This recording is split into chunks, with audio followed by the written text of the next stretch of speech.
کرنے سے منع کیا، اس پہ بلڈنگ بنانے سے منع کیا، اس پہ بیٹھنے سے منع کیا۔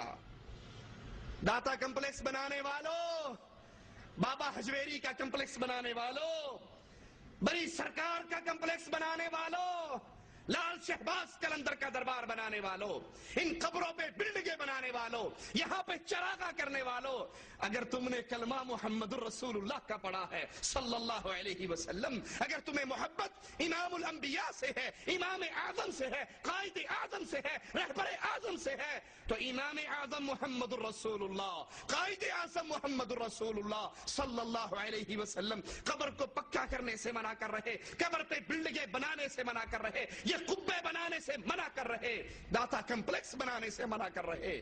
اس اللہ کے نبی نے قبروں پر عمارت بنانے کو منع فرمایا ہے، اس کی بھی وضاحت میں یہاں پر کر دوں۔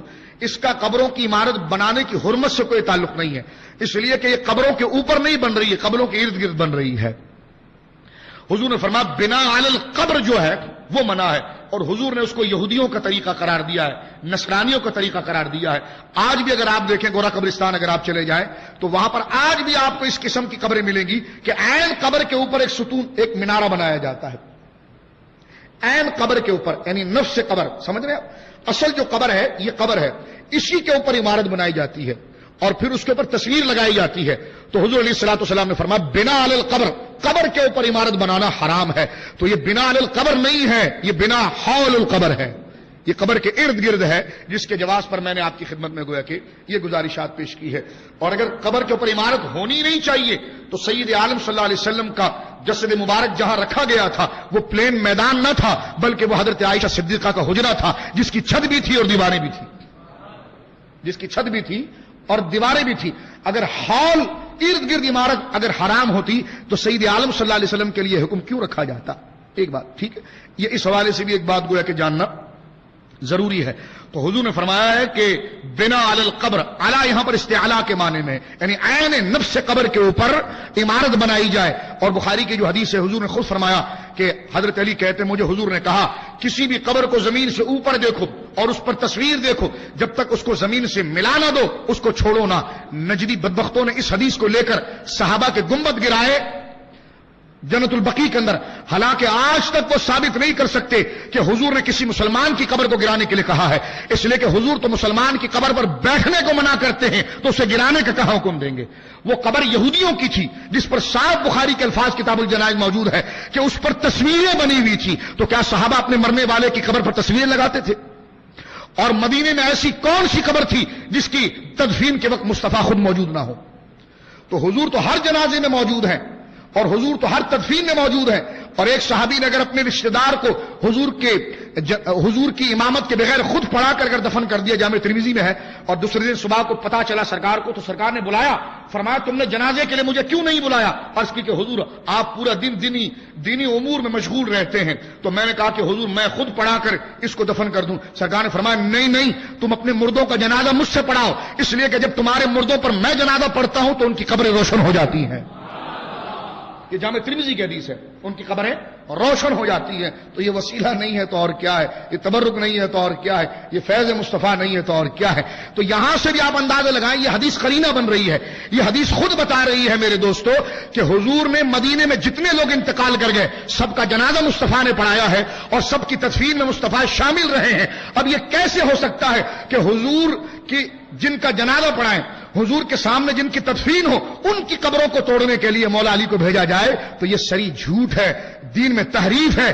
حضرت مولا علی نے خود فرمایا کہ مجھے رسول اللہ نے ان قبروں کو توڑنے کے لیے بھیجا تھا جو قبریں بہت بلند تھی اور ان پر تصویریں بنی ہوئی تھی۔ صاف بات ہے کہ وہ یہودیوں کی قبریں تھیں جن کے بارے میں حضور نے ان کو توڑنے کا فتویٰ دیا تھا۔ ان ظالموں نے اس حدیث کو لے کر بقیع کے لیے جواز بنایا اور بقیع سے گویا کہ گنبد گرائے اور بقیع سے اور کہنے لگے کہ جناب نہیں، جہاں قبریں ہوتی ہیں وہاں نماز نہیں ہوتی۔ ہم نے کہا مسند امام احمد کی صحیح حدیث ہے 70 سے زیادہ انبیاء کی قبریں کعبے کے ساتھ موجود ہے۔ ایک روایت یہ بھی موجود ہے کہ حضرت اسماعیل کی قبر حتیم کے اندر موجود ہے۔ مینا کے اندر جو مسجد ہے مسجد خیف، اس کے اندر 70 سے زیادہ انبیاء کی طبرانی کی صحیح حدیث موجود ہے، اس میں انبیاء کی قبریں موجود ہیں۔ سب سے بڑی بات میرے آقا خود مسجد نبوی میں جلوگر ہیں۔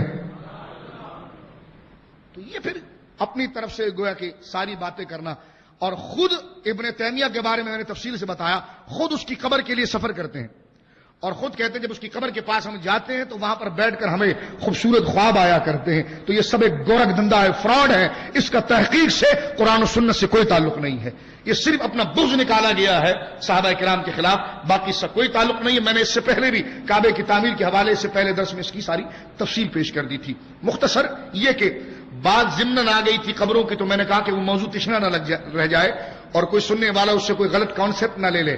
تو لہذا میں سیدنا محمود آلوسی سے وہاں پر چل پڑا تھا کہ سیدنا محمود آلوسی نے اپنی قبر کے لیے یہ نہیں کہا، الگ مسئلہ ہے، لیکن آپ کی قبر پر اگر یہ بنایا جاتا تو منع نہ تھا.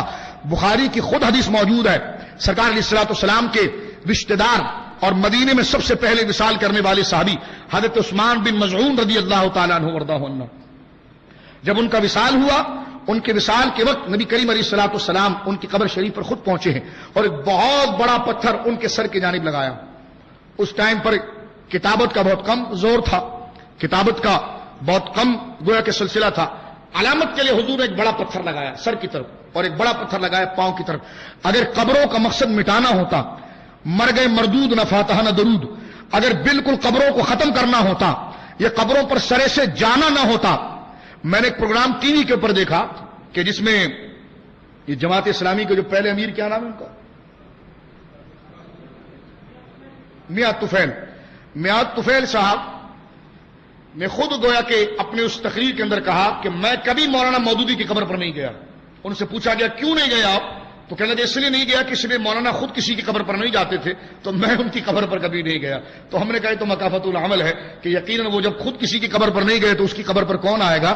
لیکن اسلام یہ نظریہ نہیں پیش کرتا کہ دفن کر کے بھول جاؤ، بلکہ بخاری کی صحیح حدیث ہے کتاب الجنائز کی کہ سرکار نے اپنے بھائی کے سر کی جانب اور پاؤں کے جانب لمبے پتھر لگائے اور صحابہ نے جب حیرت کی نظر سے دیکھا کہ حضور یہ آپ نے کیوں لگائے تو سرکار نے فرمایا علم بہا بقبر اخیہ، یہ میں نے نشان اس لیے لگایا کہ جب میں لوٹ کر آؤں تو مجھے اپنے بھائی کی قبر کی علامت پتا ہو.